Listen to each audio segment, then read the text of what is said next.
Kannan sir നടക്കുന്നത് കാണാമെന്നാണല്ലേ? അയ്യോ, ഞാനാ ശബ്ദം മാറ്റി നിന്നെ വിളിച്ചത് ഇവിടെ വരുത്താൻ വേണ്ടി. മോനെ മാർക്കോ, എന്നെ നീ ഒന്നും ചെയ്യലടാ. കണ്ണൻ സാറിന്റെ അച്ഛനെ കൊന്നവനെ ഒന്നും ചെയ്യാതെ തലോടി വിടണം അല്ലടാ.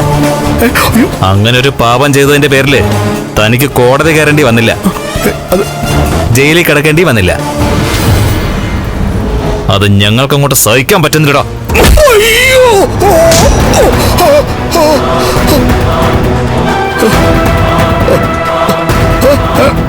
മാർക്കോ വേണ്ട, വേണ്ട മാർക്കോ, വേണ്ട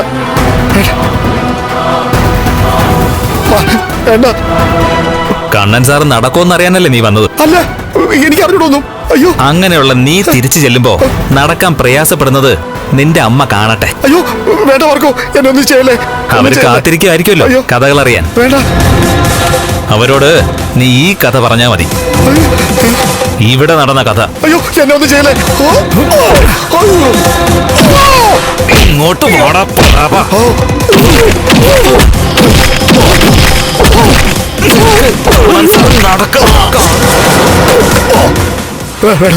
വേണ്ട മാർക്കോ, വേണ്ട മാർക്കോ, വേണ്ട വേണ്ട വേണ്ട വേണ്ട വേണ്ട. ഇനി എന്നെ തന്നെയാ, ഞാൻ ചത്തുപോകും മാർക്കോ. ഇത് ഫസ്റ്റ് ഡോസാ. ഇനി മുന്നിൽ വന്ന് പെടുമ്പോഴൊക്കെ ഇതുപോലെ തല്ല് പ്രതീക്ഷിക്കാൻ നിനക്ക്. അയ്യോ, അതിന് ഏത് ആൾക്കൂട്ടത്തിനിടയിൽ വെച്ചാലും ശരി, നിന്നെ കയ്യിൽ കിട്ടിയ നിന്റെ ശരീരം ചതച്ചേ വിടത്തുള്ളൂ. ഞാൻ മനഃപൂർവ്വം ഒന്നും ചെയ്തതല്ലോ മാർക്കോ. ശക്തമായ മഴയില് വളവ് തിരിഞ്ഞു വന്നപ്പോ ഞാൻ ബൈക്ക് കണ്ടില്ല. അങ്ങനെ ആ ബൈക്കില് എന്റെ ലോറി തട്ടിപ്പോയതാ.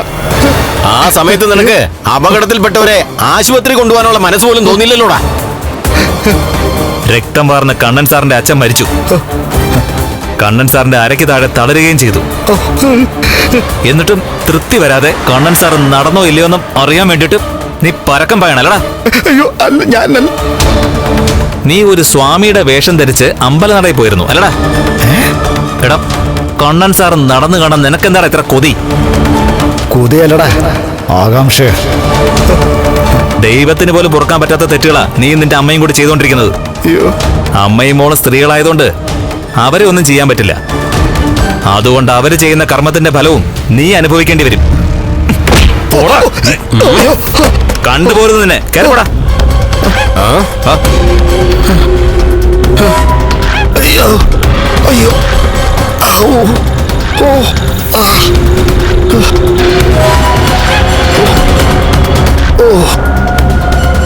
ഈ കടത്തീരത്തവനെ കാണാതിരുന്നപ്പോഴേ എനിക്ക് സംശയം തോന്നിയതാ. ദൂരെ കാറിലിരുന്നും കൊണ്ട് നോക്കിയാ മതിയായിരുന്നു. അയ്യോ, ഓ ഓ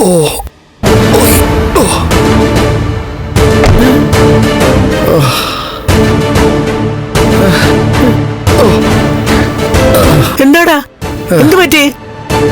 അവൻ നടക്കുന്നു നോക്കാൻ വേണ്ടിട്ടല്ലേ ഞാനിവിടെ അങ്ങോട്ട് പോയേ. കണ്ണൻ അവിടെ ചെന്നപ്പോ എനിക്ക് നടക്കാൻ പറ്റാണ്ടായമ്മേ. നിനക്കെന്ത് പറ്റിയടാ? ആ മാർക്കോ എന്റെ കാല് തല്ലി ഒടിച്ചമ്മേ. അപ്പോ നീ കണ്ണനെ കണ്ടില്ലേ? കണ്ണനെ കണ്ടില്ലമ്മേ. കണ്ടത് മാർക്കോയും അവന്റെ കൂട്ടുകാരനെയാണ്. അവന്മാര് ശരിക്കും അങ്ങോട്ട് പെരുമാറിയമ്മേ. കണ്ണന്റെ അച്ഛനെ കൊന്നതിന്റെ ദേഷ്യം ഇന്ന് അവന്മാര് തീർത്തെ. ആന്ധ്രങ്ങളൊക്കെ ശരിക്കും പണി മുടക്കിയിരിക്കുക. അയ്യോ, നീ എങ്ങോട്ട് തിരിഞ്ഞാലും ഇടിയും കൊണ്ടാണല്ലോ പ്രതാപ വരുന്നേ. പിന്നെ നിന്നെ വിളിച്ചതാരാ? വിളിച്ചതും അവന്മാരൊക്കെ തന്നെ ആയിരിക്കും. ശബ്ദം മാറ്റി വിളിച്ചായിരിക്കും. ഓ, ഞാൻ വേഷം മാറ്റി അമ്പലത്തിൽ ചെന്നത് ആ ഡ്രൈവർ സുമേഷ് കണ്ടായിരുന്നല്ലോ. അതൊക്കെ അറിഞ്ഞിട്ട് അവന്മാരെല്ലാവരുടെ നമ്പർ ഇറക്കിയതാ. എന്നാലും ഇത് വല്ലാത്തൊരു വിധി തന്നെ. വരുന്ന വഴിക്ക് നമ്മൾ സ്ഥിരമായിട്ട് കയറുന്ന ആ നാട്ടുവൈദ്യന്റെ അടുത്ത് കയറി ഒന്ന് തിരുമിച്ചിട്ടാ വരുന്നേ. ആണോ? എല്ലൊക്കെ മാറിക്കിടക്കുകയാണെന്ന് അയാൾ പറയുന്നേ. ഓ, ആ മാർക്കോ എന്ന് പറയുന്നതിനൊക്കെ ഒരാളുടെ ശരീരം കണ്ടാൽ അറിയാം ഏതൊക്കെ അവയവങ്ങൾ എവിടൊക്കെ ഉണ്ടെന്ന്. നാളെ രാവിലെ പ്രാഥമിക കാര്യങ്ങൾ പോലും ചെയ്യാൻ പറ്റുമെന്ന് എനിക്ക് സംശയമുണ്ടമ്മേ.